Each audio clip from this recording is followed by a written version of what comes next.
We're designing Pokemon Goldilocks, the perfect Nuzlocking ROM hack, and today we're tackling gyms. Pokemon gyms are iconic stepping stones on a player's journey to becoming champion, but one of their coolest features presents a problem. If you ignore Viridian after Blue takes over, every gym is type themed.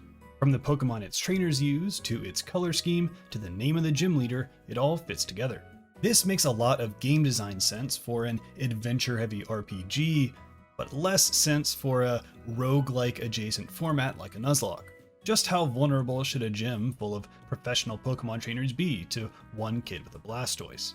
One solution is to just throw our gym leaders into the randomizer as we would any other trainer. This gets around the Blastoise problem, but also sacrifices some of the magic that type-themed gyms bring to the experience. So how do we preserve the feeling of type-themed gyms without giving up too much in the way of difficulty? There is an episode of the Pokemon TV show in which Macy, a fire-type enthusiast, includes an Electabuzz on her team to take care of any opposing water types. Gym leader Candace in Diamond and Pearl rounds out her Ice-type team with a Medicham, giving her resistance to two of Ice's weaknesses, Rock and Fighting.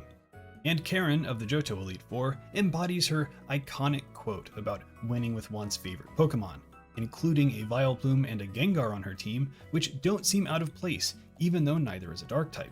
Our ROM hack and companion randomizer borrow from all of these examples. The first two gyms, which have 4 Pokemon each, will have 3 of the gym's type and 1 of what we're calling a type mimic. Type mimics are Pokemon which fit thematically with a type other than their own. For example, a Dragon-type gym leader might have a Charmeleon, or a Bug-type gym leader might have a Vibrava. A similar concept exists in Scarlet and Violet's gym leaders with their designated terrestrialized Pokemon.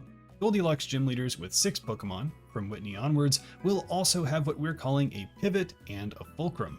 A Pivot is a Pokemon with good defensive typing against the gym's weaknesses that can easily switch in, whereas a Fulcrum is a Pokemon with good offensive coverage into those same types. So let's say we run our randomizer and the Goldenrod gym happens to be water themed. Whitney will have 3 water types, one of which is her ace.